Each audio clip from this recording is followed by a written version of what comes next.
Okay, it's all over social media right now. For some of us, we're just now hearing about it, but it's big.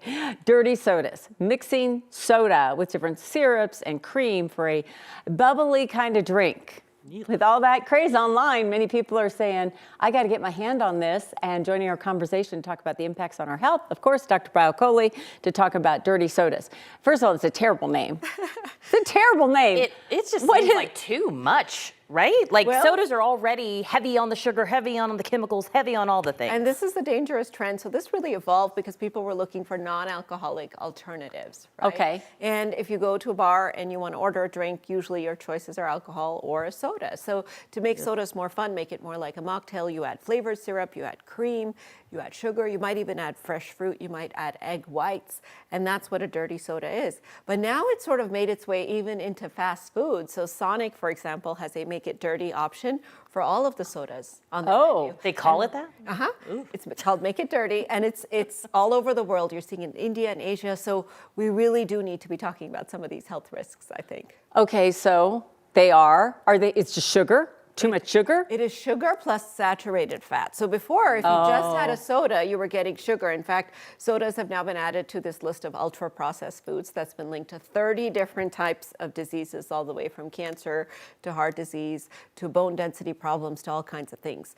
Now you add on top of that the cream or the fruit and all the other processed things that go into syrups and creams, and you're talking about saturated fat and a whole host of other problems. So you're combining two bad things. So I always like to say, you don't steal from Peter to pay Paul, right? Right. And that's what we're doing when we're substituting an alcoholic beverage for a dirty soda, which has the risks of sodas plus all these other additives as well. I do want to ask you, because I'm kind of addicted to these, the prebiotic sodas, like the lollies and the Poppy or exactly, yes. Because I've substituted my glass of wine at night for one of these, and it makes me feel very healthy.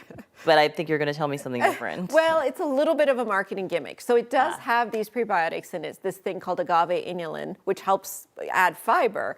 But in too much actually doses, it can cause gas and actually be bad for you. But the amount that you would need to drink, amount of sodas of a poppy that you would need to drink to get that prebiotics is 4 of them. Oh, okay. Now you're talking about all the sugar of 4 sodas. So it's a little bit of a gimmick. It is good for your gut, better than regular soda, I would say, because it has this prebiotic in it.